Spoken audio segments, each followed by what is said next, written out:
آقای رئیس جمهور یک شب گرسنه نخوابیده که ببینه گرسنگی معنیش چیه.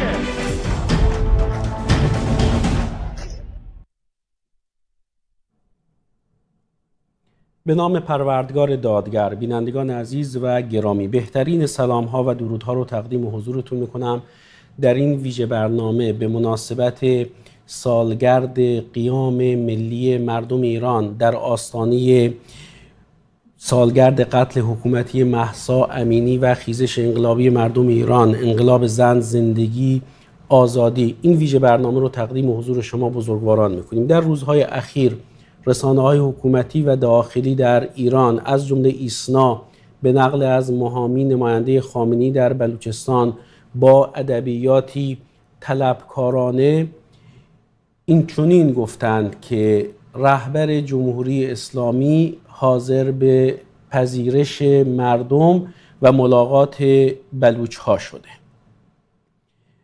ساعتها و روزها سپری شد و نشون داد که این تلاشی حکومتی بوده، التماسی حکومتی بوده برای دیدار مردم بلوچ با خامنه‌ای. روز گذشته مولانا عبدالحمید در سخنرانی جمعه با نفی سلطنت و یا ولایت مطلقه فقیه به گونه‌ای دست رد به سینه نماینده خامنه‌ای برای این دیدار زد و نشون داد که حاضر به این دیدار نیست. از طرف دیگر مولانا محمد حسین گرگیج تصریح کرد بدین که با چنین جلساتی مشکلات حل نخواهد شد.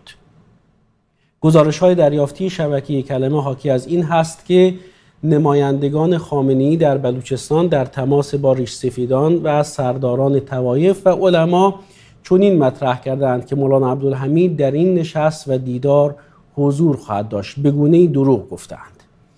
و حال سایت خبری حالوش که عمدتاً اخبار بلوچستان رو پوشش میده گزارش داده که پس از شکست فضاحتبار رژیم برای ایجاد این نشست و برقراری این ملاقات اقدام به اعزام شماری از اهل سنت خراسان جنوبی کردند به تهران برای ملاقات با خامنه‌ای.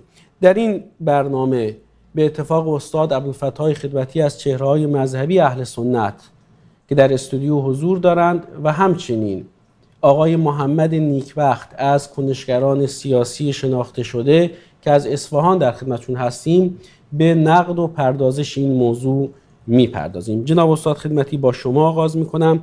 اینطور به نظر میرسه که مولانا عبدالحمید حاضر به دیدار با خامنه‌ای نشد، به گونه‌ای به التماس‌های نماینده خامنه‌ای برای انجام این ملاقات دست رد به سینه‌اش زد. تحلیل شما از شرایط پیش اومده و آنچه که رژیم در این روزها برای انجام همچین ملاقاتی انجام داده و اقداماتی که در این زمینه صورت گرفته چیه؟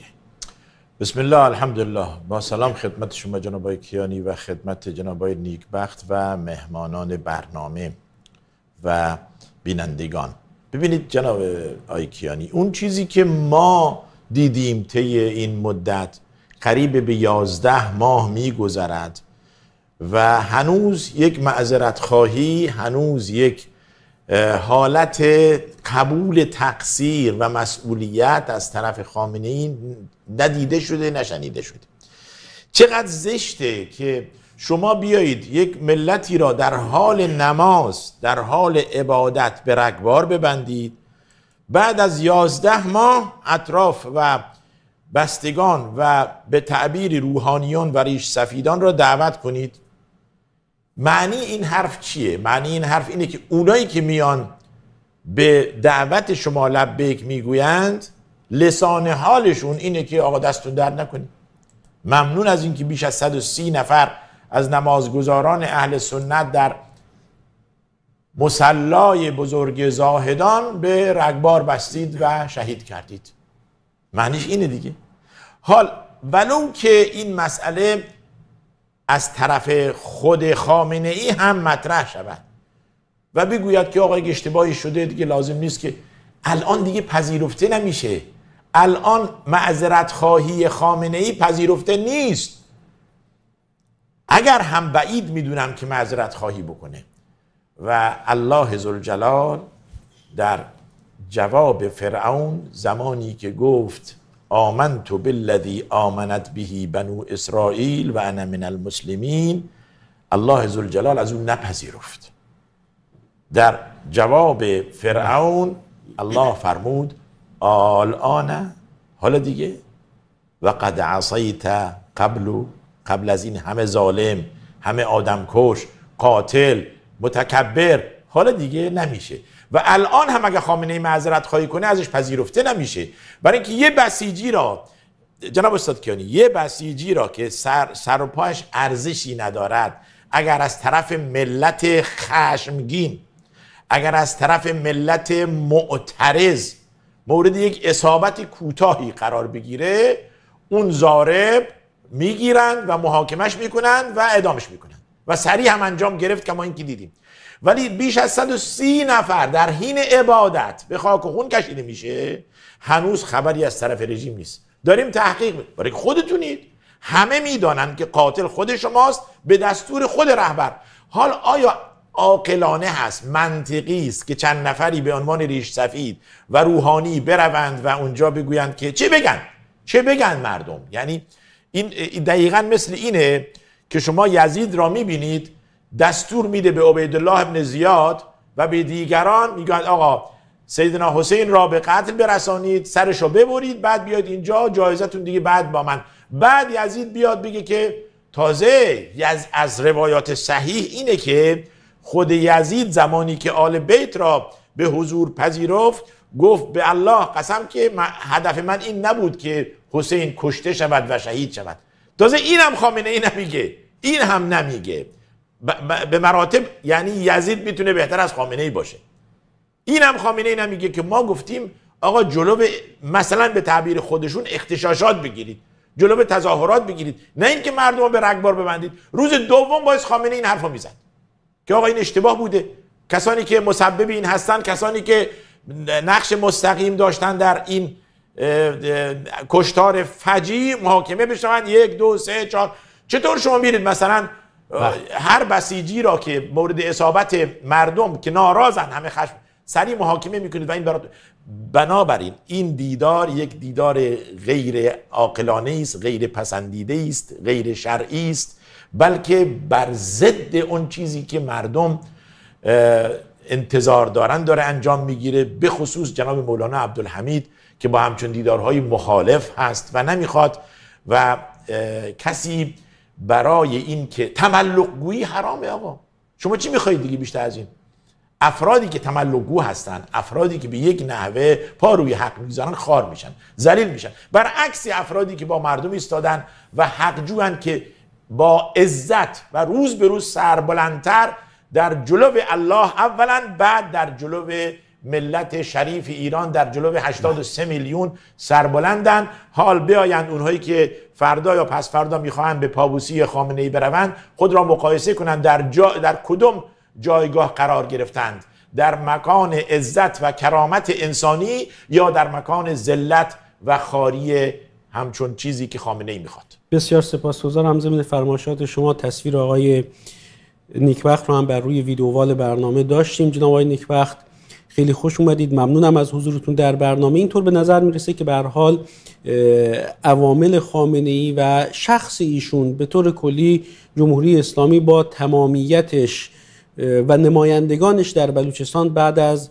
ارتکاب جنایت علیه بشریت و به راه انداختن حمام خون در مصلای خونین زاهدان حال به دنبال خونشویی هستند.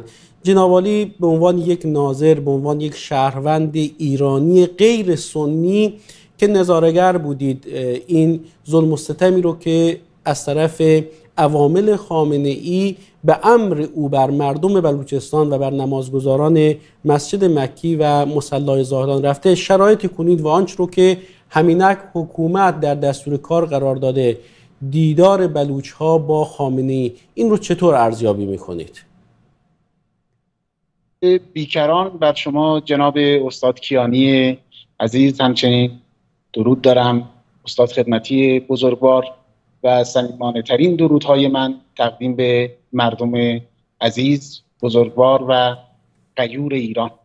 در هنگامه پرآشوبی هستیم و زمان ما رو به سمت لحظه‌ای میبرد که در اون سرنوشت رقم میخوره. یقینا نبردی بی امان در خیابان با رژیم ولی فقیه، این ابردیکتاتوری جهان خواهیم داشت. روز موعود 25 شهریور ماه هستش و ما در این روز به پشتوانه همتی که ایرانیان در داخل و خارج کشور در طول 11 ماه نشون دادند، شجاعت و شهامت رو به نحوی جدید هم برای خودمان و هم برای جهانیان معنا کردند، به خیابان ها میاییم و به مدد اون جانهایی که در طبق شهامت گذاشته شد و تقدیم وطن گشت و نیز بدنهایی که از جور ولی فقیه آسیب ها دید، چشم ها کور شد و چه خوب گفت عزیزی که با یک چشم هم میتوان پیروزی را دید و ما برای پیروزی با شعار محوری زن، زندگی، آزادی و شعار راهبردی مرگ بر خامنه‌ای به خیابان‌ها خواهیم آمد. ولی فقیه به خوبی مطلع و وحشت زده است. اون میدونه که موتور محرکه این قیام و یکی از اصول ماندگاریش برای طول بیش از 11 ماه بلوچ‌های عزیز ما بودند و در رأس همه اینها مولوی عبدالحمید.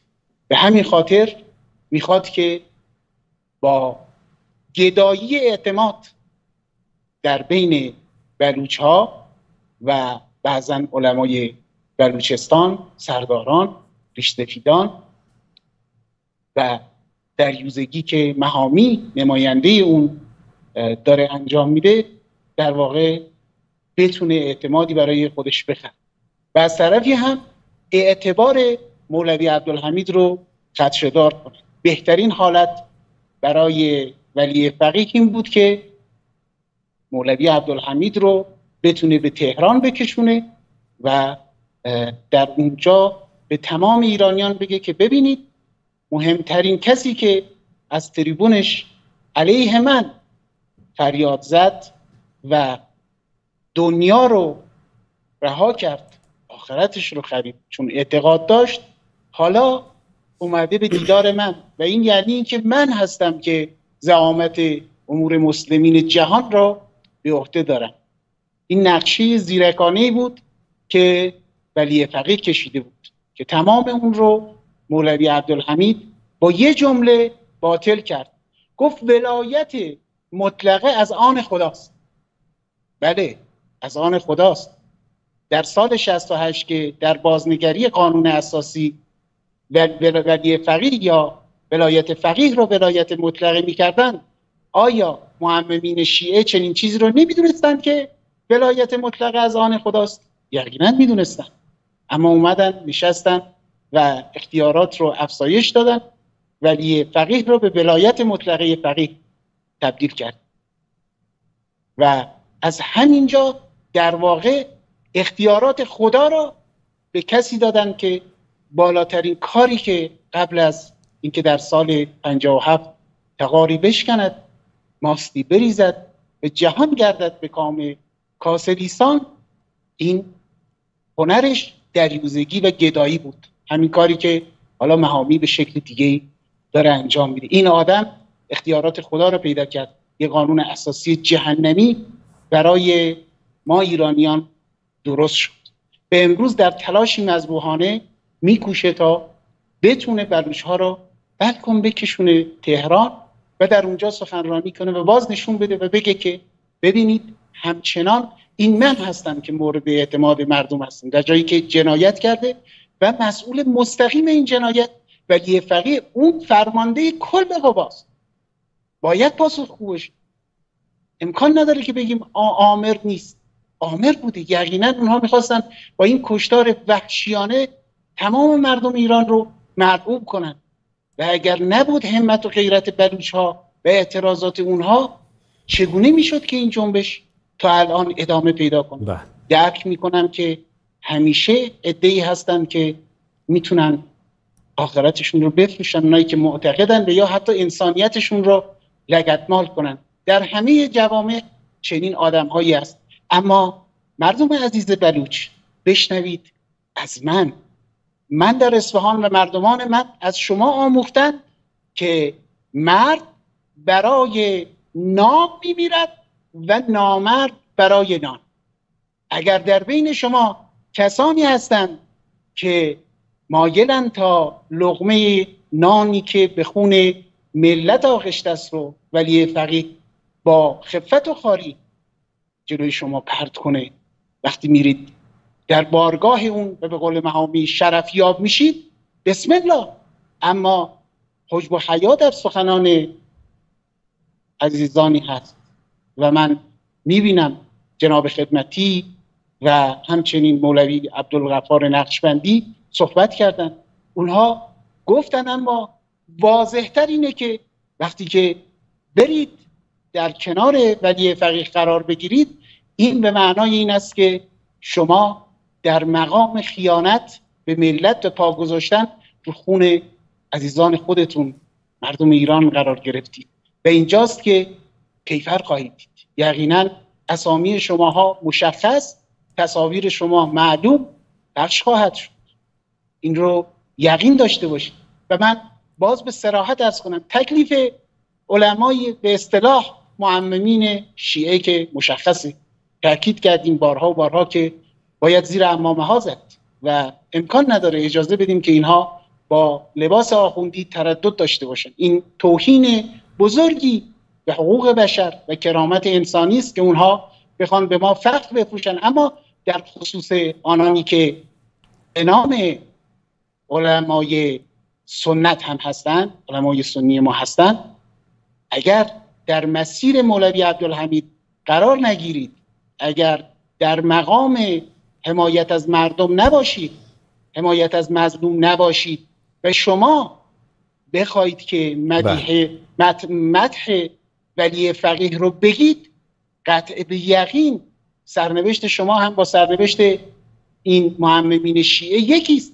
ملت بلوچ به زیر دستارهای شما خواهند زد، شما را تحمل نخواهند کرد. اون چی که مولوی عبدالحمید، مولوی گرگیج، مولوی نقشبندی اینها انجام دادن در تاریخ ثبت خواهد شد و اگر غیر از این کسی عمل کند، یقین بدونه که به همین روزگار نکبتی که آخوندهای شیعه دوچار شدن دوچار میشه و اون وقت است که باید لباساشو داخل ساک و کیف و بخچه بپیشه.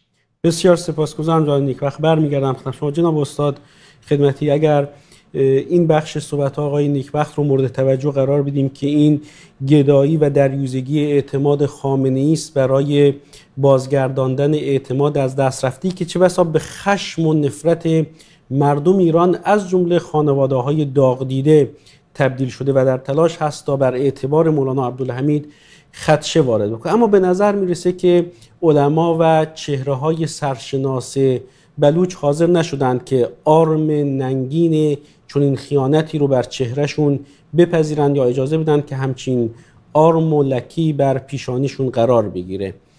از طرفی هم گفته میشه، مولانا عبدالحمید هم مکرراً بر این موضوع تاکید داشتند که حکومت باید معذرت خواهی میکرد. به هر حال از یک جایی باید شروع بشه. زمانی که نماینده خامنه‌ای به زاهدان هم سفر کرد، همچین مباحثی مطرح شد. به هر حال یک حکومت وجود داره، حکومتی جنایتکار، جنایتی در زیر سایه حکومت اتفاق افتاده و مردمانی که حق خودشون رو مطالبه میکنن. این گفتگو، این ملاقات رو در رو چه اشکالی داره که تا بدین اندازه مولانا عبدالحمید، مولانا گرگیج و چهره‌های سرشناس بلوچ و علمای اهل سنت باش مخالفت میکنند؟ همه علمای اهل سنت، همه ریش سفیدان منطقه خراسان و بلوچستان فهمیدند، همچون که جناب آقای نیکبخت اشاره کردند، که رهبر به تکدیگری آبرو افتاده. یعنی این میخواست مولانا عبدالحمید را بی آبرو کنه، حالا خودش داره گدایی میکنه برای آبروی خودش. همه میدانند، حتی کسانی که روز دوشنبه میخواهند بروند هم میدانند، ولی وزنه همچون افرادی در جامعه چیست؟ سوال اینجاست.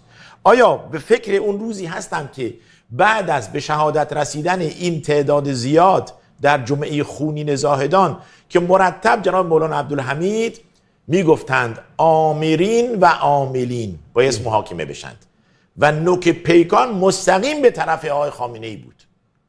آمرین و آخه تا چراغ سبز از طرف خامنه‌ای نباشه جرأت نداره بچه بسیجی یا سپاهی بیاد مردم را به رگبار ببنده. پس هم عاملین و هم آمرین باید محاکمه بشن. اونهایی که میخوان برن اینو خوب فهمیدن، ولی چقدر اون ایمانشون، چقدر اون انسانیتشون، چقدر اون وجدانشون اونها را از این کار منع میکنه بستگی به درجه این ایمان و این وجدان و این انسانیت دارد. اونهایی که همه را پشت پا میزنند، آقا مصلحت دنیوی، ما مصلحت دنیوی را میخوایم، نه برامون ایمان مهمه، نه برامون انسانیت مهمه، نه برامون منطق، نه هیچی، نه اون 120 و 30 و 40 نفری که شهید شدند، همچون افرادی وزنه هم ندارند. من تأکید کردم کسانی که به خاطر خدا دفاع از مردم می کنند خدا بهشون عزت میده و آیه شریفه میفرماید که یک محبتی در دل مردم نسبت به همچون افرادی می اندازد. نمونهش جناب مولانا عبدالحمید، نمونهش جناب مولانا گرگیش، نمونهش جناب مولانا نقشبندی، نمونهش جناب استاد کاک حسن امینی و ماموسته‌های کردستان به حق که با مردم ایستادند. اینها با عزت، حتی جناب مولانا میفرماید ببینید ما را تهدید به مرگ میکنید، با خنده و با خوشرویی و با استقبال از مرگ چه خوشا که ما از طرف یک شخصی که متهم است به کودک کشی، به ظلم، به جوان کشی، نه یک نفر، نه 100 نفر، بلکه هزارها نفر و 10,000ها نفر و 100,000ها نفر اگر از قلمرو ایران بیرون برویم در سوریه و لبنان و عراق و یمن هم نگاه کنیم متهم است. پس بنابراین مرد زیرک چون به دام افتد تحمل بایدش. جناب مولانا نقشبندی الان در زندان و در حصر رژیم خامنه‌ای است، ایشون تحمل میکنند. جناب مولانا عبدالمجید مرادزهی در حبس و در بند رژیم خامنه‌ای است، ایشون دارن تحمل میکنند. اگر تحمل نمیکردن 24 ساعت که میگذشت و تسلیم میشدن آزاد میشدن و به محاسن هیچ کدوم هم تعرض نمیشد. خب بشه ریشو بتراشن محاسن را بی‌ادبی کنن، ولی ما تسلیم نمیشویم. این هست انسان مؤمن، این هست انسان پایبند، این هست انسان ثابت قدم که در دنیا ثابت کرده انسان مؤمن و مخلص است. قطعا به تعبیر جناب آقای نیکبخت آخرتش را با چندرغازی که اینجا میگیرد نفروخته، آبروی خود را نفروخته، حیثیت خود را نفروخته. ببینید امروز کسی وزنه دارد که طرف حق است، که طرف حق باشد، طرف مظلوم باشد، و کسی بی اعتبار است که طرف ظالم باشد، با ظالم باشد. و آیات قرآن تا دلت بخواد در این رابطه میفرماید که ان الله مع المحسنین، ان الله مع المتقین. اینها محسنینن، اینها متقینن، اینها اسمشون علی است ولی شمه از اخلاق علی ابن ابی طالب به ارث نبردن متاسفانه. ظالم، آدمکش، کودککش و دیکتاتور. و دیری میپاید که ما شاهد شعارهایی با دهان پر از زبان ملت ایران در کف خیابانها میشنویم که مرگ بر دیکتاتور. این را خواهیم شنید در 25 شهریوری که در پیش است. جناب استاد خدمتی من از شما و همچنین جناب آقای نیکبخت این اجازه رو میخوام با توجه به اینکه سایت خبری هالوش گزارش داده که شهروندانی از خراسان جنوبی آماده اعزام به تهران شدند برای پر کردن خلأ ناشی از شکست خفتبار نماینده خامنه‌ای در بلوچستان که نتونسته این ملاقات رو ترتیب بده با مخالفت مولانا عبدالحمید، با مخالفت چهره‌های سرشناس. از اونجایی که خبر یه جورایی مرتبط با خراسان جنوبی میشه، من یک نکته کوتاهی توضیح بدم. متن خبر رو هم که کانال تلگرامی شبکه جهانی کلمه منتشر کرده با هم لااقل عکس نوشته این خبر رو ببینیم. اعزام شهروندان خراسان جنوبی به جای مردم بلوچستان. اعزام شهروندان خراسان جنوبی به دیدار علی خامنه‌ای جهت پر کردن خلأ ناشی از عدم تمایل مردم بلوچ انجام میگیرد. جناب استاد خدمتی، این نکته رو که من میگم خراسانی‌های عزیز و بسیاری از بلوچ‌ها مطلع هستند. نقش بیرجندی‌های اهل سنت در انتقال جناب مولانا عبدالعزیز، رهبر مذهبی سابق میشه گفت اهل سنت ایران و بلوچستان، از سرباز به زاهدان بر کسی پوشیده نیست. بزرگان بیرجندی از اهل سنت که بسیاری از اونها رو میشناسم و نسبت‌هایی هم با اونها داریم، این نقش رو داشتن. حتی مسجد عزیزی زاهدان که محل اقامت و امامت جناب مولانا عبدالعزیز بود، به مسجد بیرجندی ها شهرت داشت. سخنی که اینجا میخوام بگم متوجه جوانان اهل سنت هست که حکیمانه و هوشمندانه این هشدار رو به کسانی که میخوان در این جلسه خفت، در این جلسه حقارت، در این جلسه خونشویی شهدای مظلوم زاهدان شرکت بکنن، این هشدار رو بهشون بدن که شما باعث بدنامی ما اهل سنت خراسان جنوبی که نه، باعث بدنامی خودتون در طول تاریخ خواهید بود. دوست دارم هم از زبان شما و هم از زبان آقای نیکبخت خیلی کوتاه، پیامی کوتاه، 1 دقیقه از هر کدوم از شما بزرگواران خطاب به شهروندان بیرجندی و خراسان جنوبی هم نسبت به این موضوع بشنویم. اینجا خامنه‌ای میخواد اعتبار مولانا عبدالحمید رو دچار خدشه بکنه. پیام شما به مردم خراسان جنوبی که شاید تا این لحظه بگونی فریب تلاش‌های حکومتی رو برای حضور در همچین نشستی خوردن چی؟ 1 دقیقه بفرمایید استاد. الله عزوجل در قرآن میفرماید در رابطه با اونهایی که اهل ایمان و اهل توحید و اهل حق هستن با منافقین جدا کند. امروز کلیپی دیدم یکی از مولوی ها واقعا خوب گفت، حدود 4 دقیقه و مدت کلیپ بود که آیه و روایات میآورد بر علیه منافقین. درو نباشید، درو نباشید، یک رو باشید، یک دنده باشید، یک حرف بزنید. ببینید الله میفرماید لیمیز الله الخبیث من الطیب، تا این خدا جدا کند انسان خبیث از انسان پاک. ما یادمون باشه تهدیدهای رژیم در 2 روز قبل جناب آقای وحید بهشتی اون این افشا کرد، اون چیزی که نقشه رژیم هست که افرادی را بالاخره بعد از برگشتن و عودت از دیدار رهبری هدف قرار بدن و بکشن و این را به پای مولانا عبدالحمید قرار بدن. این نقشه براب شد، این نقشه افشا شد. باید مواظب این باشید. اینها این برنامه هم دارند، ولی میمونه خودتون، خود شما خود را در وزنه قرار بدهید. ببینید نرفتن چون چه ضرری دارد و کما این که بیش از 90% از ریش سفیدها و علما ابا کردند که بروند صدا جواب تلفن محامی و نماینده خامنه‌ای هم نمیدهند، یا این که میخواهید با افرادی باشید که در اقلیت هستند و آبرو حیثیت ندارند. از تک تک شما فیلم برداری میکنند. آخه در اونجا هدف اینه که آقا این همه افراد اومدند به پابوس خامنه‌ای. حالا ممکنم به 1-2 تا از شما برنامه ریزی کردن که آقا بلند شید اعتراض کنید و به رهبر بگویید که فلان و فلان شد، که باید آقا اینجا آزادی است، و این سیناریوها دیگه جواب نمیده. آخرت خود را به خاطر دنیا از دست ندهید. بسیار سپاسگزارم جناب آقای نیکبخت. پیام شما را هم میشنویم. به هر حال با تأکیدی دوباره بر این که شما یک شهروند غیر سنی ایرانی هستید که نظاره‌گر این داستان‌هایی هستید که حکومت داره میسازه. پیام شما به اون دسته از شهروندان خراسان جنوبی که به نام اهل سنت قراره به گفته آقای ماهامی و دیگر نمایندگان خامنه‌ای شرفیاب بشند به دیدار ایشون، پیام شما در شرایط کنونی به این دسته از افراد چیه؟ من اولا باید عرض کنم که ارادت تمام دارم به همه اهل سنت، هموطنان عزیز ما هست. اما میخوام جمله ای از رمان کلیدر رو بگم که در همون منطقه خراسان این صحنه های این رمان هست، نوشته محمود دولت آبادی. اینجور هست که مردمان اما عروسک نیستند، عروسک اگر باشند مردمان نیستند و این مهم خیمه شب بازی نیست. در خیمه شب بازی ولی فقیه مشارکت نکنید. کسانی که امروز اسمشون در کنار ولی فقیه ثبت بشه فردا برایشون صحنه محشر خواهد شد.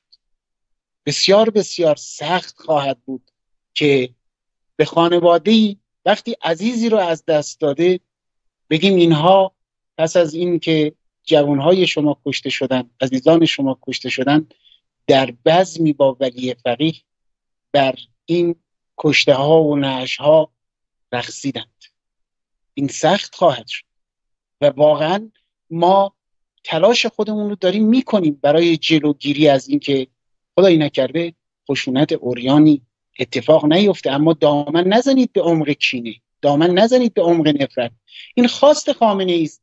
خامنه ای از کینه تغذیه میکنه، ملت ها رو در مقابل هم قرار بده، مردم رو در مقابل هم قرار بده. شما ببینید در همین مسئله حجاب اختیاری، حجاب اجباری چه بلبشویی درست کرد. این ماهیت پلید و شیطانی ولی فقیه هست. مردم علیه مردم، مبادا فریب بخورید که اگر چنین کاری رو بکنید هم دنیای خودتون رو باختید و هم آخرتتون از دست رفته. من با اهل سنت زندگی کردم نزدیک به 2 سال، در بندی بودم به نام بند افاقنه زندان دستگرد که بلوچ‌های عزیز اونجا بود. من جز صداقت، محبت و درستکاری، درست رفتاری ندیدم از اهل سنت.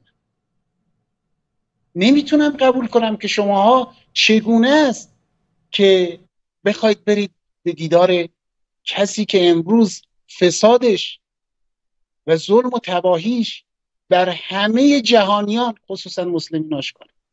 نکنید چنین کاری. بزرگم جناب آقای نیکبخت، ضمن فرمایشات شما یک نیم نگاهی هم به واکنش مولوی عبدالخالق حسین زئی داشتم نسبت به دیدار با ولی فقیه دوم.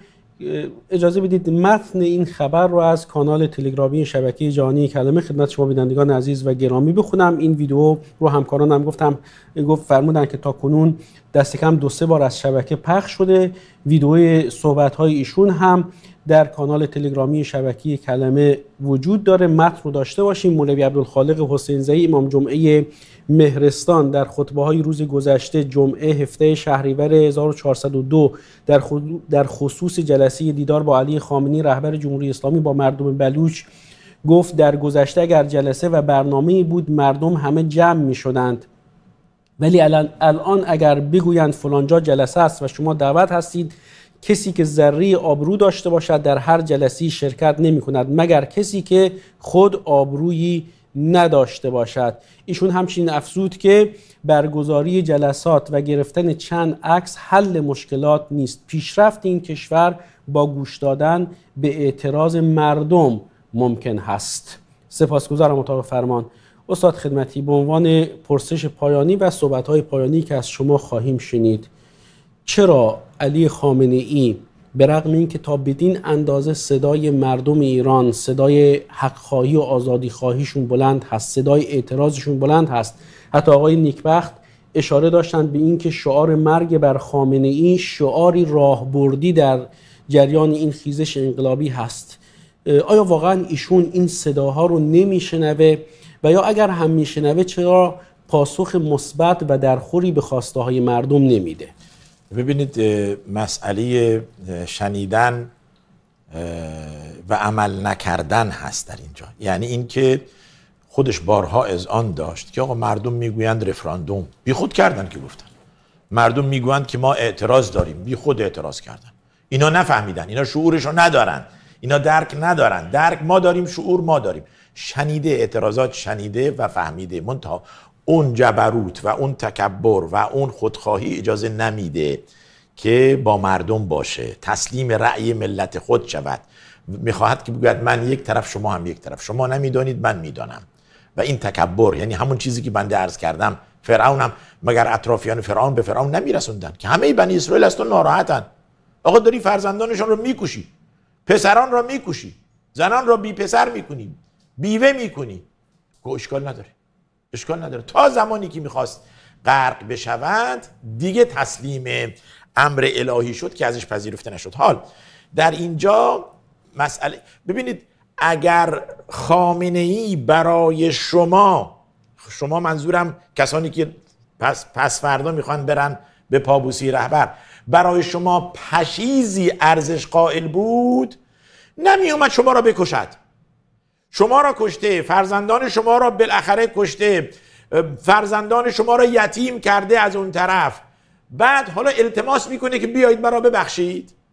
تمام شد این مسئله. اونم نمیگه ها، اون هم با تکبر و خودخواهی. تازه نمایندش آقای محامید چی گفته؟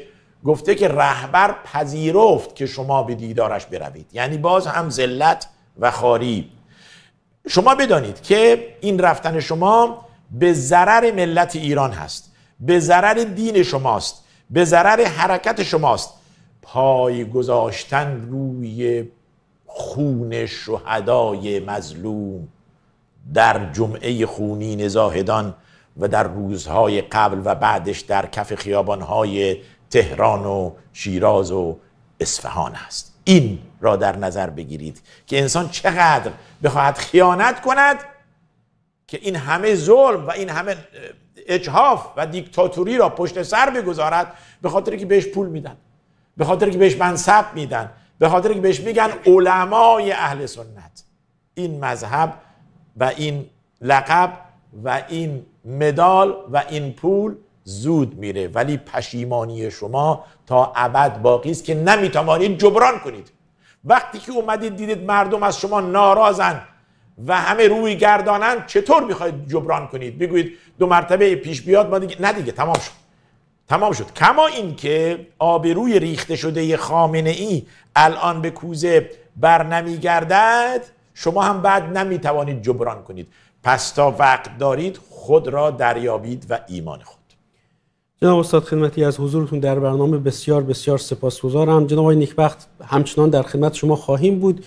میان برنامه میبینیم و با شما استاد خدمتی خداحافظی میکنیم. از شما بینندگان عزیز و گرامی هم دعوت میکنم که همچنان با ما بمونید. در ادامه برنامه با حضور جناب آقای نیکبخت استقبال خواهیم کرد از تماس‌های تلفنی و واتساپی شما بینندگان عزیز و گرامی. و کشور ما به عنوان یک جمهوری، کشور ما به عنوان یک اسلامی و با این حقوق همه رعایت کنه، برابری باشه. و متاسفانه او برابری که رئیس محترم هم فرمودن مراعات نشده. اهل سنت در نیروهای مسلح، الان نیروهای مسلح از اقوام سنی مذهب در کشور خالی هستند. این همه اقوام ایرانی ماشاءالله شجاعن و در این اقوام ایرانی اهل سنت هم در گذشته بودن، در زمان پهلوی در رده‌های مختلف ارتش، در رده‌های مختلف ژاندارمری و نیروهای مسلح صاحب مقام بودن، صاحب پست بودن و تفاوت ما احساس نکرده. بنده اون زمان جوان بودم، ولی همون پیران ما میبینیم اینجا خیلی از ریش سفیدان فرمانده بودن. حالا اگر یکی از تهران میپرستاد اینجا از بالا به عنوان در رأس نیروهای مسلح و زمان مشترک ارتش و نیروی ژاندارمری، اینها یک فرمانده داشتن، ولی منطقه کلا در دست خود مردم بود. و بسیاری از این ریش سفیدان الان باز نشسته نیروی ژاندارمری، بسیاری آدمان متنفذ در اینجا در منطقه و رفتن وفات کردن و در ارتش مقامات بالایی داشتن. و 45 سال الان داره میگذره از جمهوری اسلامی و یک وزیری توی کابینه نبوده.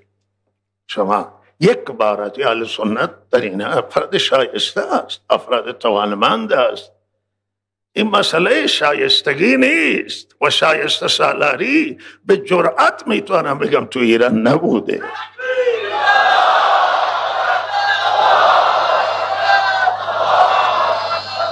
نمیگم که اونهایی که شما آوردید شایستگی هیچ کدوم نداشت، نه توش افراد شایستن بوده، ولی بر اساس شایستگی، بر اساس لیاقت، بر اساس توانایی، اگر شما وزیر زن، اگر در این دولت های گذشته و دولت حاضر وزیر زن، وزیر بالاخره از اقوام و از مذاهب، از اهل سنت، هم شما یک وزیر می آوردید، 2 وزیر. و در دولت گذشته ما گفتن که صحبت کردیم، گفتن وزرا همه 18 زیاد که نیستن، و از این 18 وزیر ما تقسیم نمیشه بین همین ها، خود ما و اینها به اهل سنت ما بدیم. ما گفتم وزیر زن تعیین کنید، وزیر اهل سنت، شاید یک وزیری بگذارید. این به نفع کشوره، به نفع وحدته، به نفع همدلیه و در سطح دنیا شما آبرو پیدا میکنه کشور ما، عزت کشور ما بالا میره، به نفع شماست. و رئیس محترم آمار داد.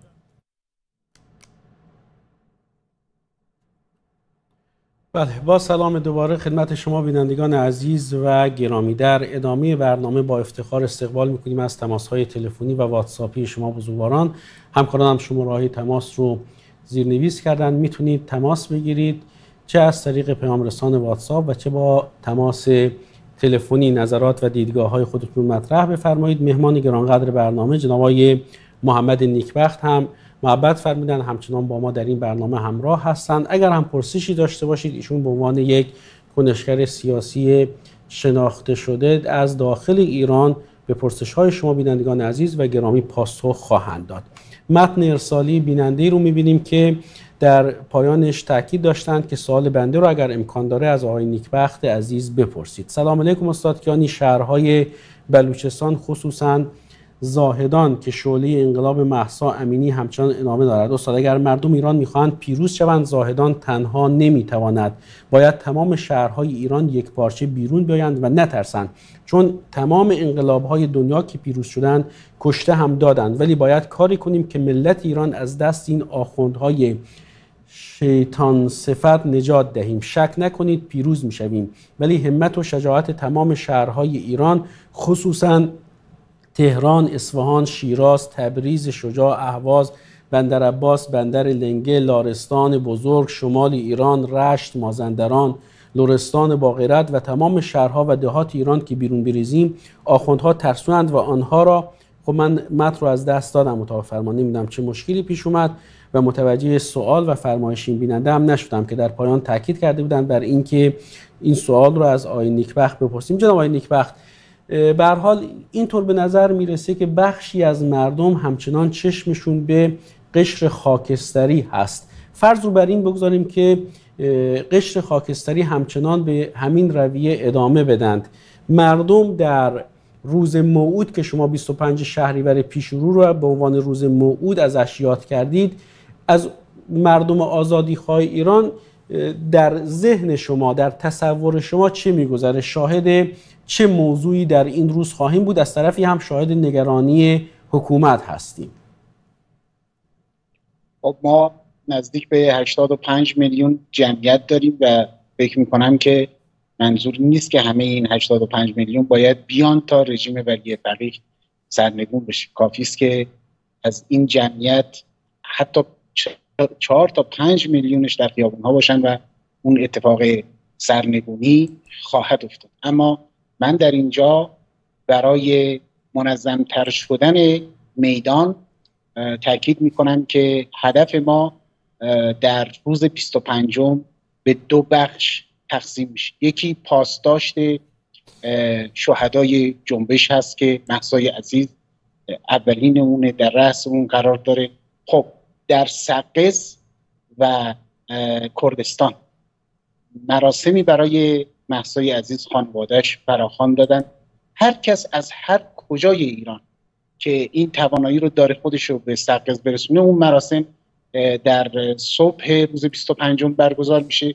به اون مراسم برسید. ما نیاز داریم به حماسه‌ای همچون 40 مهسا اونجا رقم بخوره، از تمام شهرهای کردستان به سمت سقز بیایید و این شکوه و عظمت رو اونجا به پاسداشت مهسای عزیز رقم بزنید. بخش دوم کار ما از عصر روز 25 از ساعت 5 عصر رقم میخوره که مبتنی است بر ایجاد ازدحام حد اکثری که در این بخش همه مردم از منزل‌ها خارج میشن و راهبندان ایجاد میشه. ببینید عزیزان من، راهبندان رو وقتی میخوایم به شکلی انجام بدیم که یه شهر قفل بشه، باید حتما اتوبان‌هایی که اونجا مربوط خروج از شهر است، اتوبان‌های خروجی شهر بسته بشه، ماشین‌ها داخل شهر بمونن و در واقع تمام اتوبان‌ها رو باید شما ببندید. به صورت عادی در طول روز چندین تصادف در این اتوبان‌ها میشه و ترافیک بسیار سنگینه، خصوصا در شهرهای بزرگ. این سنگینی ترافیک رو بیشتر و بیشتر میکنید از ساعت 5 به بعد و با ازدحام جمعیت حرکت تظاهرات شروع میشه. نماد داره این تظاهرات خصوصا در شهرهای بزرگی مثل تهران، اصفهان، شیراز، تبریز و دیگر نقاط ایران نماد داره. نمادش چیه؟ اون شیردختران و شیرزنانی هستند که اینها حجاب اختیاری دارن. این افراد نماد حضور ما هستن، قدرت ما رو اونجا نشون میدن، کما اینکه تاکید داریم چه با حجاب چه بی حجاب پیش به سوی انقلاب و اون عزیزانی که معتقد به حجاب هم هستن در کنار دیگران حضور دارن. اما اینها نماد هستن که خب میتونیم آغاز این تظاهرات رو با اونها داشته باشیم. شیرمردان و پسران عزیز من نزدیک میشن با گفتن زن زندگی آزادی و پاسخ گرفتن مرد میهن آبادی. اینها مطمئن میشن که حضور حد اکثری هست و اونجا استارت این تظاهرات ها خورده میشه، چون محل محورم هست. وقتی که ازدحام حد اکثری باشه و شهر قفل شده باشه، اینجا میتونن انجمنها و اون محله ها هم به راحتی به هم بپیوندن. متروها رو باید متوقف کنیم، بیارتی ها رو باید متوقف کنیم و اجازه تردد به هیچ وجه از ساعت 5 به بعد وجود نخواهد داشت. اگر کسی احیانا کار ضروری داره تا قبل از ساعت 5 میبایست این کارها صورت بگیره. آمبولانس ها بازرسی خواهد شد، یعنی اگر رژیم فکر میکنه که میتونه برای سرعت بیشتر جابجایی مزدورانش استفاده کنه، همه نیروهای میدان مکلف و موظفن به بازرسی آمبولانس ها. آمبولانس ها باید متوقف و بازرسی بشن. اگر کسی خدای نکرده مشکلی هست و میدونه که در اون ساعات ممکنه به یه وضعیت اورژانسی نیاز پیدا کنه، قبل از اون در مکانهای درمانی حضور داشته باشه.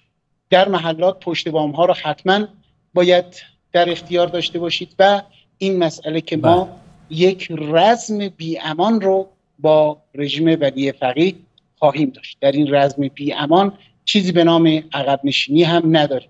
هدف تسخیر شهرهاست.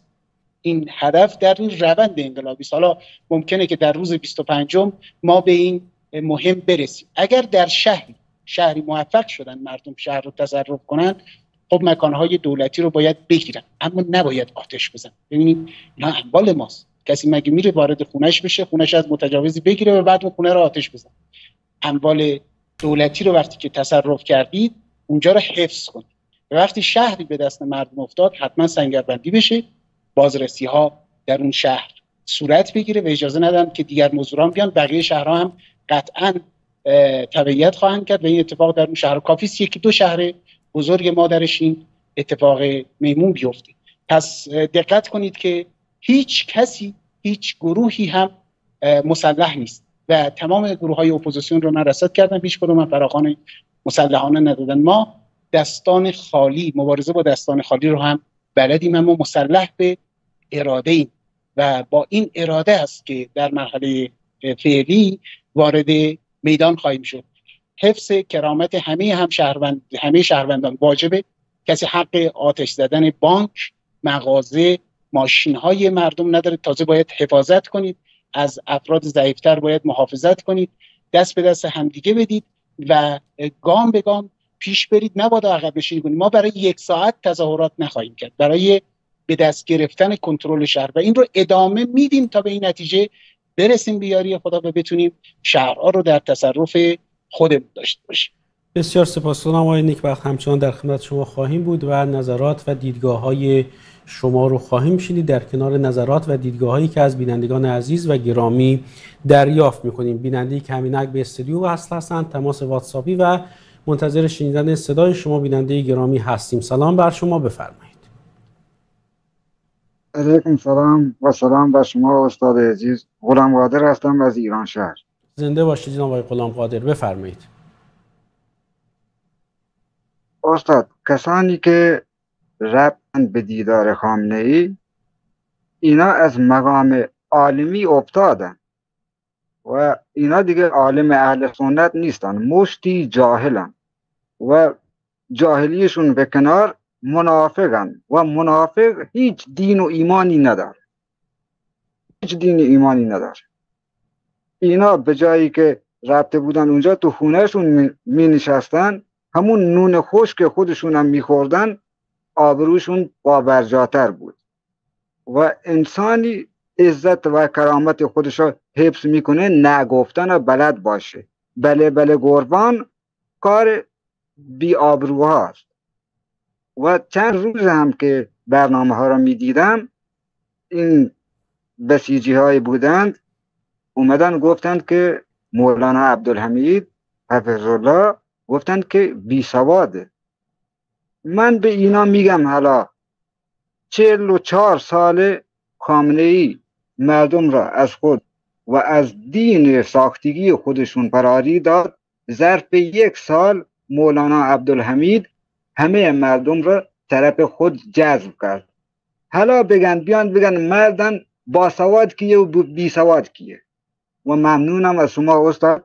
فعلا خدا نگهدار. زنده و سربلند باشید. من از شما ممنونم جناب آقای غلام قادر از ایران شهر پهره، جایی که گفته میشه تبعیدگاه آقای خامنه‌ای بوده و نمک خورد و نمکدون شکست. به هر حال اینجا رو بسیجی ها، حکومتی ها دارالولایه مینامند. خیابونی رو که محل اقامت ایشون بوده به نام خیابان ولایت نامگذاری کردند. بیننده دیگری که صداشون رو میشنویم. سلام بر شما بیننده گرامی، بفرمایید. بیننده گرامی سلام بر شما، بفرمایید. سلام علیکم استاد ارجمند و مهمان گرامیتان. زنده باشید آقای مهران عزیز، بفرمایید. خواهش میکنم. استاد ارجمند، ملت آگاه باشند که جوانانی که به خیابان می آیند نیاز دارند که درهای خانه هایشان به روی این جوانان باز باشد و پشتیبانی کنند. از الان باید وسایل بانداژ نیاز رزمندگان را آماده در خانه داشته باشند، درهایشان را نبندند، قفل نکنند. پیرمردها، پیرزنها کمک کنند به این جوانان. اگر گاز اشک‌آور میاندازند، جعبه کارتونی را آتیش بزنند. اگر همین جوانان ببینند که همسایه ها، مغازه‌دارها اینها را حمایت میکنند، اینها دلگرم میشن. جوان نیاز به دلگرمی دارد. اما اگر قایم شوند در خونه هایشان مانند کوفیان، خداوند اینها را نخواهد بخشید و در آینده بلاها و گرفتاری‌هایی شامل حال اجدادشان میافتند. یاد مسلم ابن عقیل بیافتید که کودکانش 2 طفلان مسلم تنها بودند. اگر جوانان ایران را تنها بگذاریم و این مسنها، اینها که خونه دارند در اون منطقه‌ای که شلوغ می شود، مراقب جوانها نباشیم، پیش خدا مسئولیم.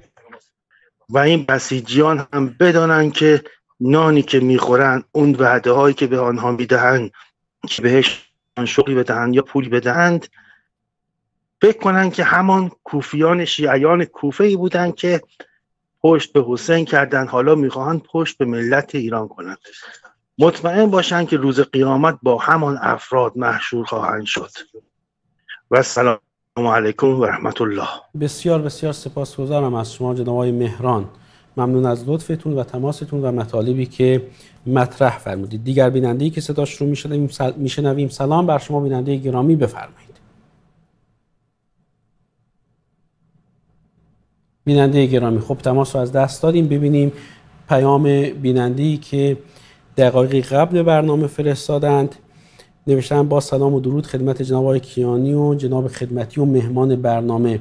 خامنه‌ای این دیکتاتور تاریخ بلوچستان قرار است با این جلسه‌ای که میگیرد بیشرمی خود را نسبت به مردم بلوچستان ثابت کند.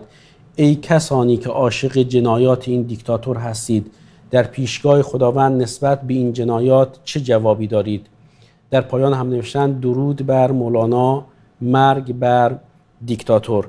آقای نیکبخت، اگر در رابطه با این شعاری که بسیار میشنویم، مرگ بر دیکتاتور، که شما از اون تحت عنوان شعار راهبردی خیزش انقلابی یاد کردید، با توجه به اینکه تماس تلفنی رو همکارانم به استودیو وصل کردن، صحبت‌های این بیننده رو میشنویم و توضیحات شما رو هم خواهیم داشت. بیننده گرامی سلام بر شما، بفرمایید.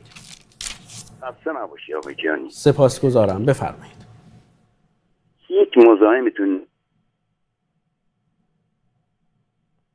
خیلی ممنونم از زحماتتون. همین، خدا نگهدار. خدا نگهدار شما. تماس واتساپی و بیننده‌ای که صداش رو میشنویم سلام بر شما، بفرمایید. سلام عرض ادب خدمت شما. من از کردستان تماس میگیرم، از بینندگان شما. بله بفرمایید. من واقعا برام سواله، این بزرگوار مهمان عزیز شما، مهمان محترم شما در ساحل امنیت نشستن. من واقعا قصد جسارت ندارم، ولی سنگین تر از قاشق ورداشتن تا حالا تو زندگیشون. 24 ساعت جای بازداشت بودن، بچه مردم رو تحریک میکنن، فلان جا رو نورانی کنین. این اصلا قضیه علی جوانمردی شده، مثل بیماری، مثل مریضی. ول کنین آقا، بچه های مردم رو زیر بدبختی و بذارین درسشون رو بخونن، فعالیتشون رو بکنن، کارشون رو انجام بدن. من واقعا در شگفتم.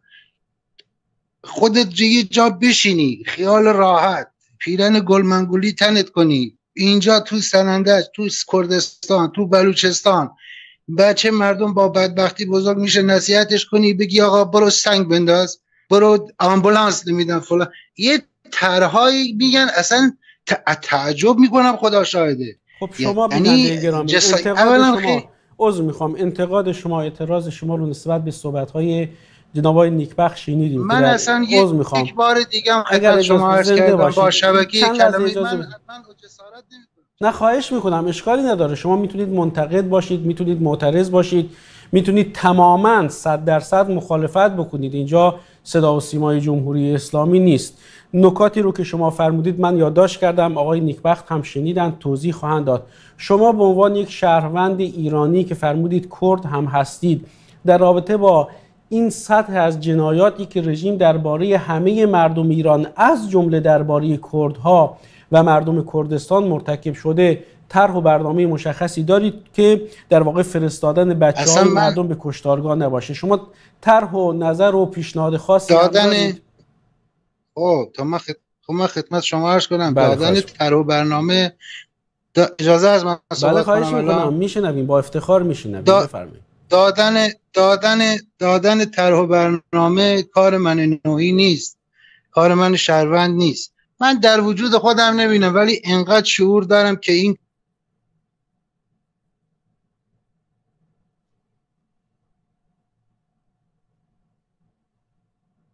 متاسفانه تماس از طرف خود شما قطع شد، اما وظایف شهروندی و حقوق شهروندی در همین قانون اساسی مشکلدار رژیم جمهوری اسلامی هم تعریف شده. اجازه بدید ما توضیحات جناب آقای نیکبخت رو بشنویم. آقای نیکبخت، گویی به گفته این بیننده شما در ساحل امنیت نشستید، سنگین‌تر از قاشق هم در زندگیتون بر نداشتید، بچه‌های مردم رو لطفاً به کشتارگاه نفرستید، بیرون گود نایستید، به دیگران پیشنهاد ندید و نگید که لنگش کن. البته من این رو بگم که شما در همین برنامه اشاری به 2 سال زندانی بودن خودتون در زندان دستگرد سنندج داشتید که در اونجا در کنار بلوچ‌ها بودید. اگر هم اشتباه نکنم در سال 96 از سوی نیروهای حکومتی ترور شدید که دست کم 7 گلوله به شما اصابت کرد. به هر حال توضیحات شما رو میشنویم، بفرمایید. من تشکر میکنم از این بیننده عزیز، کما اینکه اون چی که ایشون گفت همون خطی است که امنیتی های ولی فقیه دنبال میکنن برای منصرف کردن مردم. جهت اطلاع شما، من 10 سال از عمرم رو در زندانهای رژیم ولی فقیه بودم، یه 8 سال و یه 2 سال. این از اون قاشقی که بلند کرد. در سال 96 30 آبان 96 تروریستای رژیم 7 گلوله به من زد. این برنامه‌های شبکه کلمه رو دنبال کنید. از 2 سال پیش قسم خوردم در پیشگاه ملت که بمونم و گردنم برای تناب دار هم آماده باشه و موندم و در اصفهان هستم. خودم اولین نفری هستم که در خیابان میرم و فکر میکنم که ما وظیفه داریم و باید با مردم صادقانه صحبت کنیم و اون چی که لازمه برای پیروزی رو بیایم و بیان کنیم. و اگر ما مردم رو به سمت بیعملی ببریم، بعداً تاوان سنگین‌تر این هزینه هایی که باید مردم بپردازن به گردن خود ما هم هست و اون میشه در واقع خط همسو با رژیم ولی فقیه. یعنی آدم ولی فقیه شدن اینه که مردم رو دعوت کنی به بیعملی، به اینکه فعالیت نداشته باشن، به اینکه کار ما نیست. از کار کیست؟ کار من نباشه، کار شما نباشه، کار کی هست که بیاد صحبت کنه با مردم؟ بسیار سپاسگزارم آقای نیکبخت. اگر جمله پایانی رو در این بخش بگید که نظرات بینندگان رو هم بشنویم. به هر حال بینندگانی که با شما آشنا هستند و حدوداً 2 سال میشه که ما حضور شما رو در برنامه‌های مختلف شبکه کلمه داشتیم، همینقدر که 10 سال از عمر گرانبهای یک انسان رو رژیم جمهوری اسلامی گرفته و در زندان، همینقدر که جانش رو تهدید کرده و گزمگان خودش رو فرستاده برای اینکه جونش رو بگیرن و 7 گلوله بهش شلیک کردن که ویدیوش هم در یوتیوب هست و باری در شبکه کلمه هم پخش شد. به نظرم همین مقدار کافیه تا بدونیم و تشخیص بدیم که چه، نه اینکه صرفاً حق و حقوقی داشته باشیم، چه وظایفی به عنوان یک شهروند در قبال خودمون و در قبال دیگر شهروندان کشورمون داریم. آقای نیکبخت، جمله پایانی شما رو، یک جمله از شما رو در این بخش بشنویم، همچنان در خدمت شما با افتخار خواهیم بود. بفرمایید. خواستم اصلاح کنم که زندان دستگرد اصفهان، شما فرمودید دستگرد سنندج، دستگرد اصفهان بوده 2 سالی که بسیار سپاسگزارم از شما جناب آقای نیکبخت. همچنان در خدمتتون هستیم. بیننده‌ای که از طریق تماس تلفنی به استودیو وصلن. سلام بر شما بیننده گرامی، اگر معطل موندید عذرخواهی میکنم. بفرمایید. حالت خوبه؟ سلامت الحمدلله. سپاسگزارم، زنده باشید. درود فراوان به مولانا عبدالحمید و مهمانای گرامیتون. این آقا از کردستان زنگ زد گفت خورد دور از روی جناب تو مهمانه. نه بیننده گرامی، خواهش میکنم در به کار بردن کلمات دقت بفرمایید. خواهش میکنم بیننده گرامی. رژیم به دنبال این هست که مردم رو در برابر یکدیگر قرار بده. صحبت‌ها و فرمایشات ایشون اونطوری که آقای نیکبخت فرمودن در راستای همون روشی بوده که همواره از نیروهای رژیم ما تجربه این رو داریم که شاهد بودیم، اما باز هم ایشون رو متهم به همراهی با رژیم نمی‌کنیم. اما نمیشه این همه از جنایت و ظلم و ستم و خیانت رو دید و بعد بگیم که نه، ما سر در لاک خودمون فرو میبریم و مسائل زندگی خودمون هست. آیا مسائل زندگی یک شهروند ایرانی به عنوان یک فرد از این جامعه تأمین هست، از امنیت روانی، اقتصادی، اجتماعی و فرهنگی برخوردار هست؟ بیننده دیگری که صداشون رو میشنویم. سلام بر شما، بفرمایید. خسته نباشید. سلام. سپاسگزارم. سلام بر شما، بفرمایید. در رابطه با زنگ این برادری که زنگ گفت من کردم، البته من از بلوچستان زنگ میزنم. کسانی ما اینجا داریم آنچنان فصیح بلوچی صحبت میکنه، من بلوچ هم تشخیص نمیدم که بلوچ نیست. این اولش. گیرم که اصلا شما کرد باشید عزیز من، برادرم، هموطنم، اگر کاری نمی کنیم، تواناییشو نداریم، لااقل بقیه که دارن حرکت میکنن بهتره که زنگ اندازی نکنیم. همین. ممنون. خداحافظ. زنده باشید. ممنونم از نکته بسیار روشن و روشنگرانی که شما بیننده عزیز و گرامی مطرح فرمودید. تماس واتساپی و بیننده دیگری که با افتخار در خدمتشون هستیم. سلام بر شما، بفرمایید.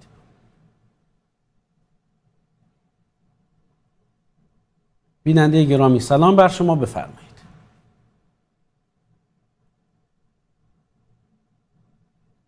خب اگر ممکن هست پیام واتساپی رو هم به روی آنتن ببرید ببینیم پیام بیننده ای رو که لحظاتی قبل به برنامه فرستادن. سلامی ویژه و عرض ادب و ارادت و احترام خدمت شما، همچنین مهمان عزیز برنامه شما برادر محترم آقای نیکبخت عزیز. استاد کیانی عزیزم بگذارید بگویم باید گریست، گرانی، تورم، بیکاری، گورخوابی، رکود، کولبری، کارتونخوابی، کودکان کار، اعتیاد، طلاق، مؤسسات مالی، دانشجوهای ستاره‌دار، ممیزی، فیلترینگ، گشت ارشاد، برادران قاچاقچی و مسکن خالی مهر و تنها گوشه‌ای از رنج‌هایی است که با آن مردم دست به گریبان هستند.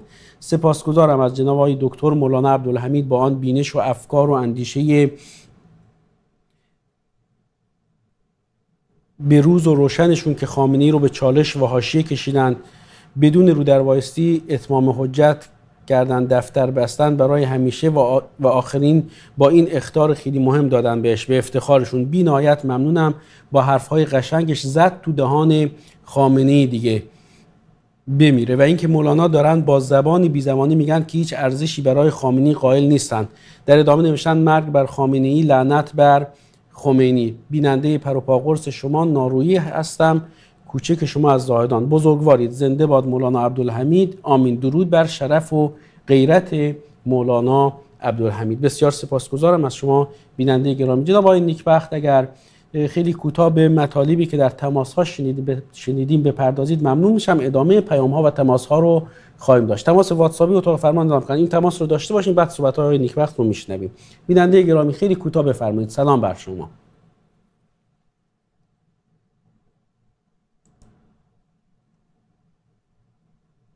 بیننده گرامی بفرمایید.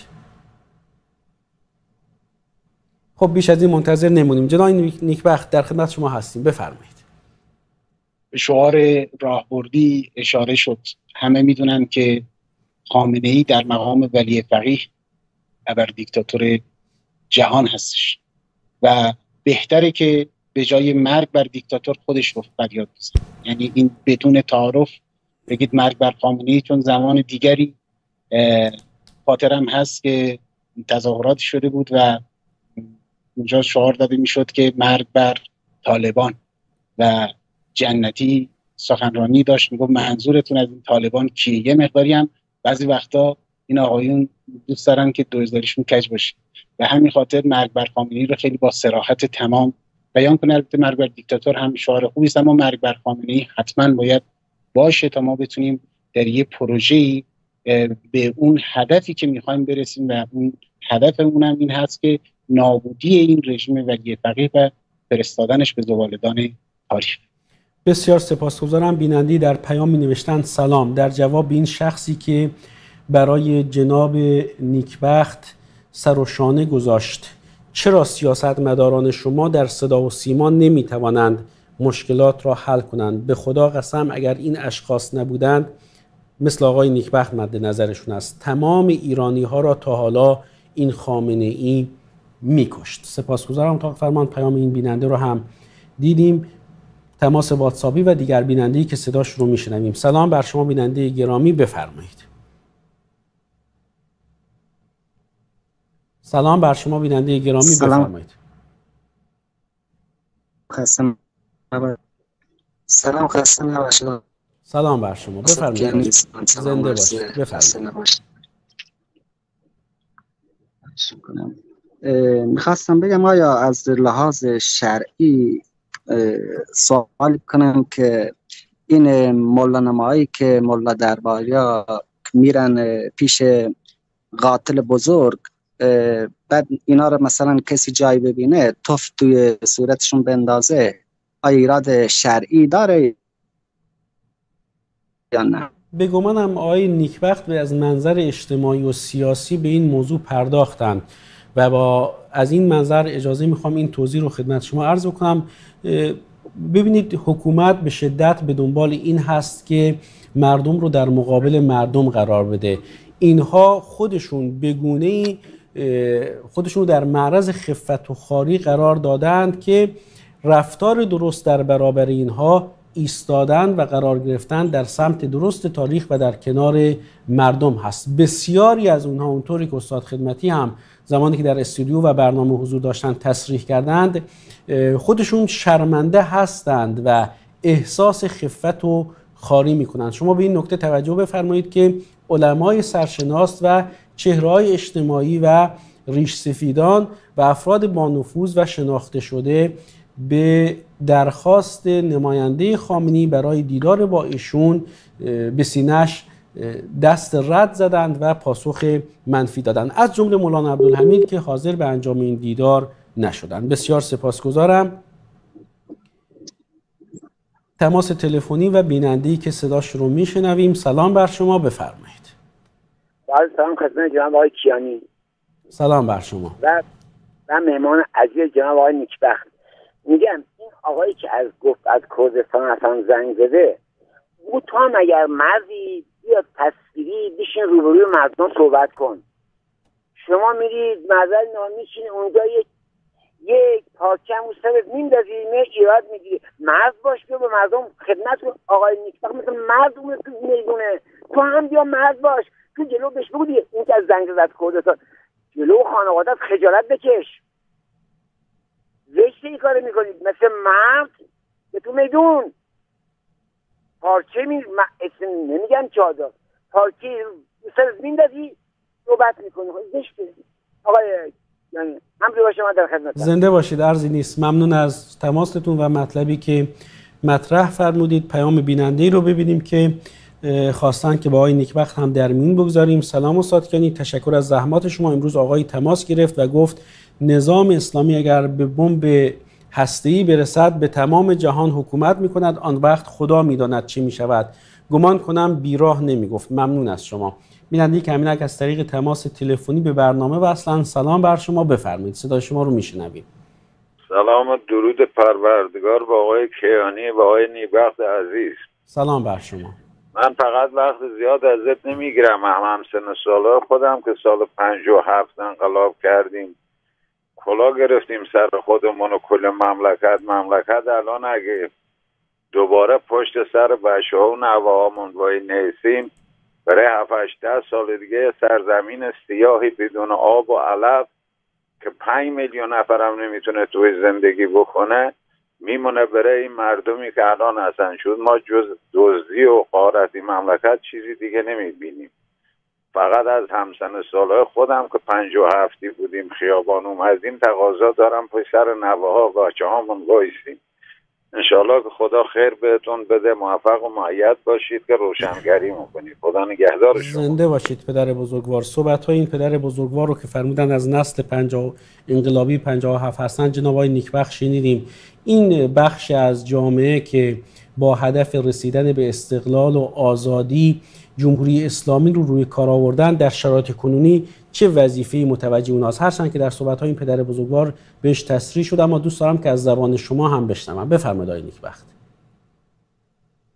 آرمان‌های ولی فقیه زندگی ساز نیست. جوان‌ها میخوان زندگی کنن و این جوان‌ها میبینن که این آرمان‌ها زندگی ساز نیست و همین‌ها فرزندان همین پدر بزرگوار هستن که الان تماس گرفت و به درستی به وظیفه و رسالت و مسئولیت اون عزیزانی که در 57 بودند و در اون مقطع در انقلاب حالا چه شرکت داشتن چه نداشتن اشاره کرد. امروز زندگی اونها هم برباد رفته و نمودش هم همین اعتراضات گسترده است که می‌بینیم بازنشستگان دارن به چگونه شرمنده عزیزان خودشون هستن به خاطر اون حقوق و مزایای بسیار حداقلی که دریافت میکنن و این کفاف زندگیشون رو نمیده و اصلا تناسبی هم با خط فقر نداره.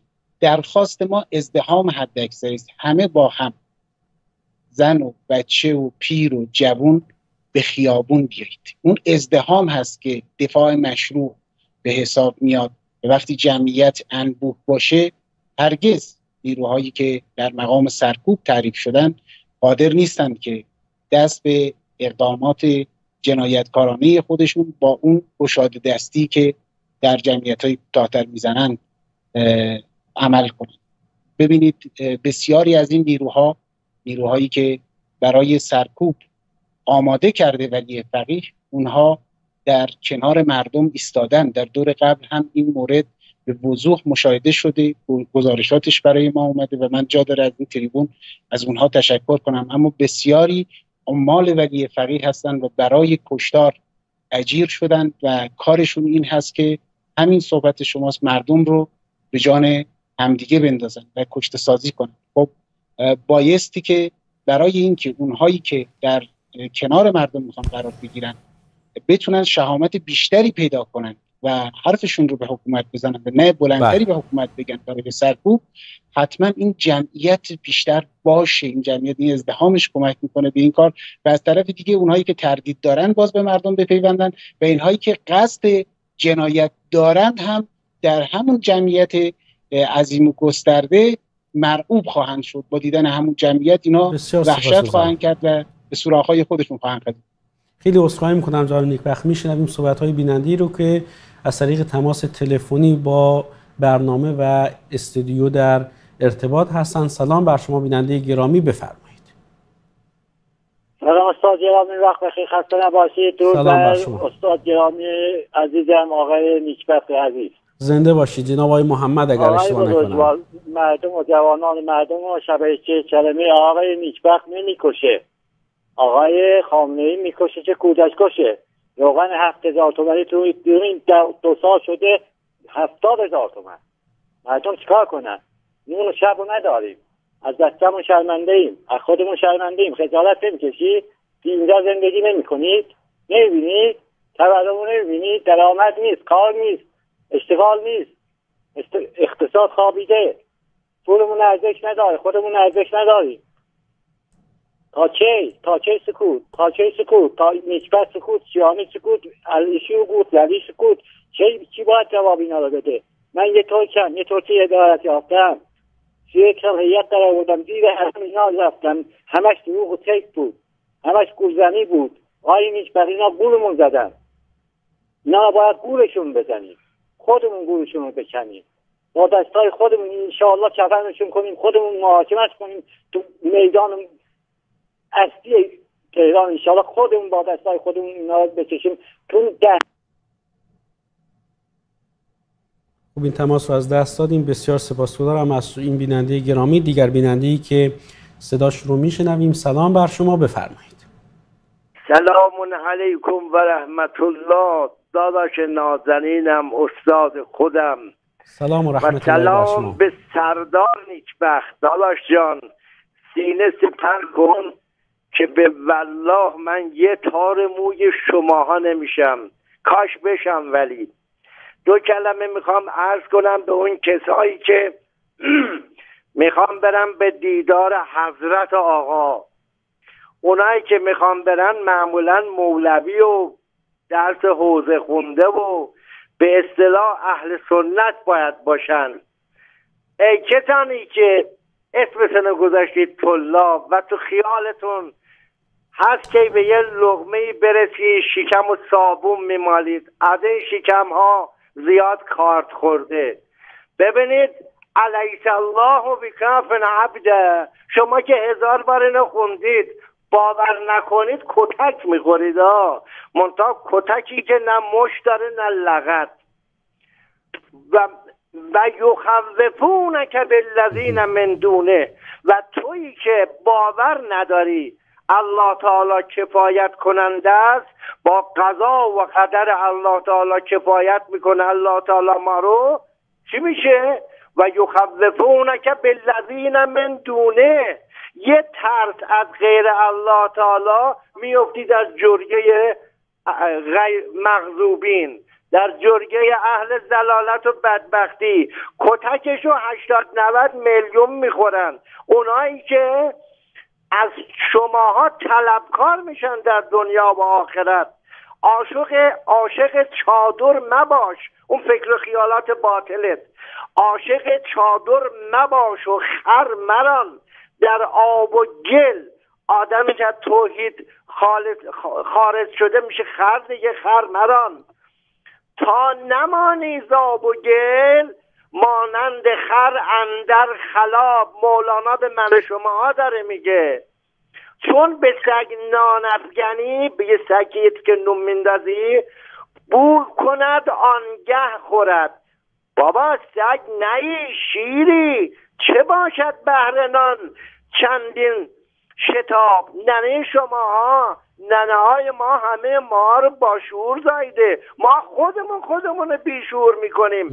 آدمی دوز کنون ز زر دوز بیشتر است. سعی کنید الله تعالی شما رو بدزده، نه ابلیس و شیطان. الله تعالی به ملت مبارز برکت بده، نترسید که صبح نزدیک است. و السلام علیکم و رحمت الله. بسیار بسیار سپاسگزارم جناب آقای عبدالرحیم از تماستون.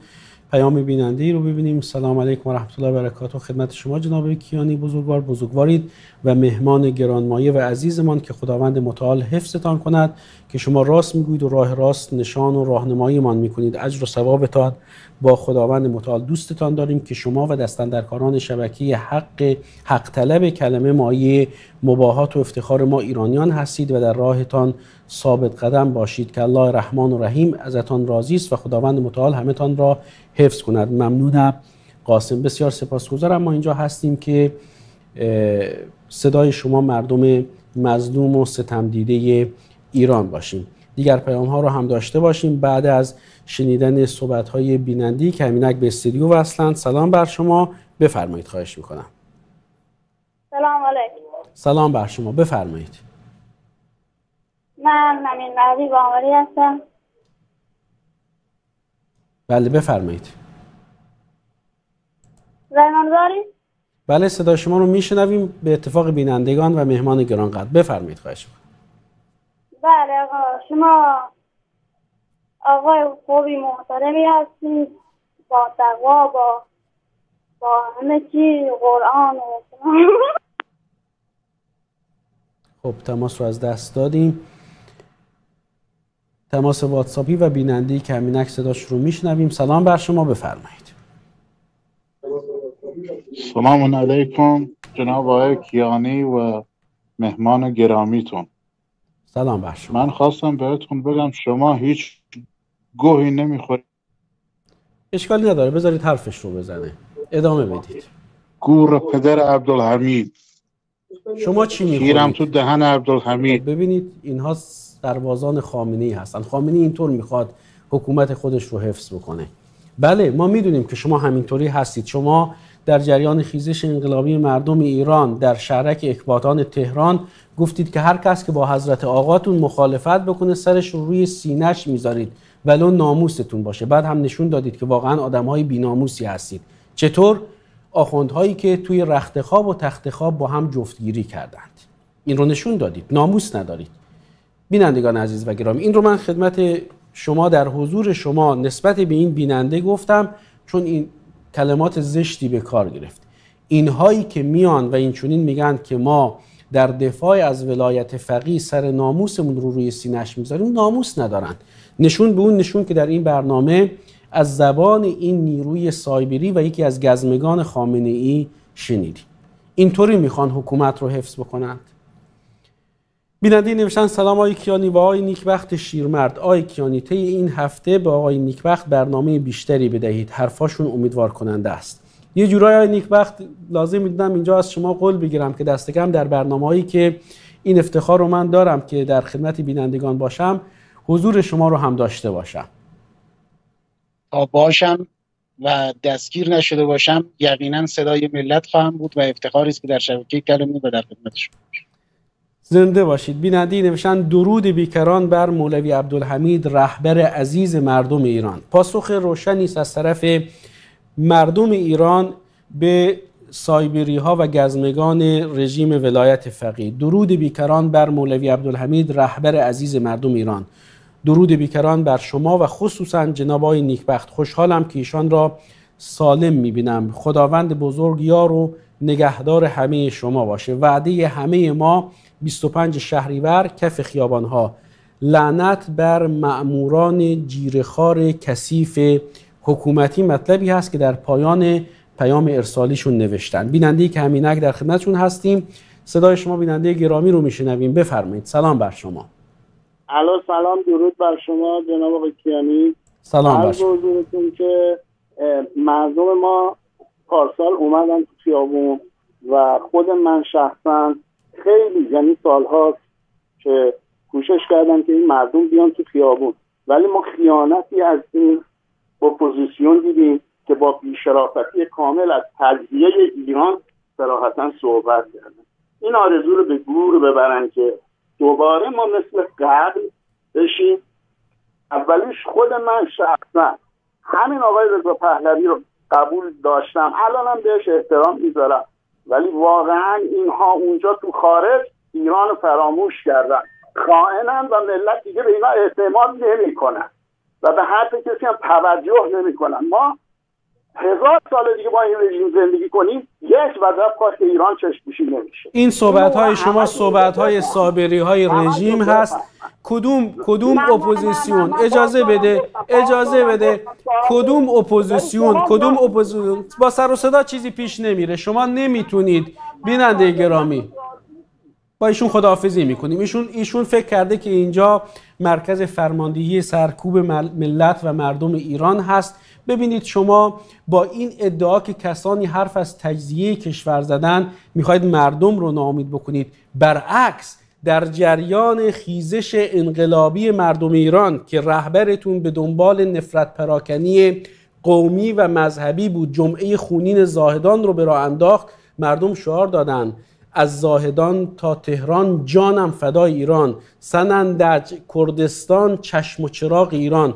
و مردم نشون دادند که در غربی ترین نقطه کشور، در شرقی ترین نقطه کشور، در شمالی ترین نقطه کشور، در جنوبی ترین نقطه کشور، در خراسان، در بلوچستان، در کردستان، در خوزستان، در آذربایجان، در جای ایران یک هدف دارند و اون به زیر کشیدن ولی فقیه از تخت سلطنت ولی فقیه هست.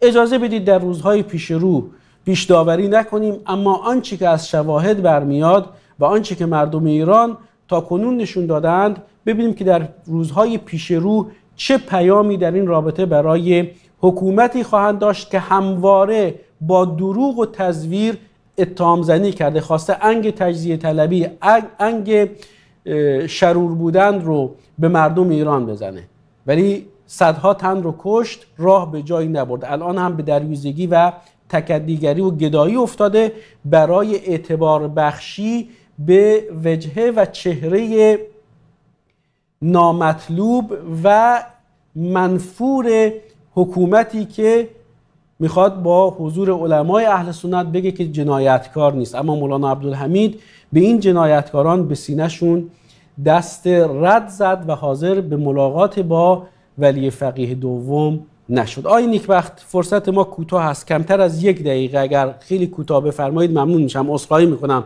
ناگزیر بودم که این نکته رو توضیح بدم. با عرض پوزش صحبت پایانی شما رو میشنویم. به هر حال برای این بیننده که من فکر میکنم حتی شهامت این که داخل خیابان با تو من دست بگیره مردم بزنه نداشته بنده خدا، ولی حالا خوب شد که اومد توی شبکه و صحبتی کرد. و پیام آخر من زلف آشفته و خوی کرده و خندان لب و مست، پیرهن چاک و غزلخوان و صراحی در دست.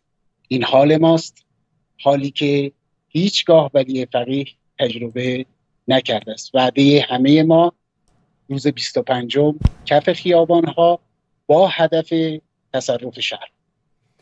ممنون و سپاسگزارم آقای نیکبخت از حضورتون در برنامه و سپاسگزارم از شما بینندگان عزیز و گرامی که تا پایان برنامه با ما همراه بودید. خدا نگهدارتون.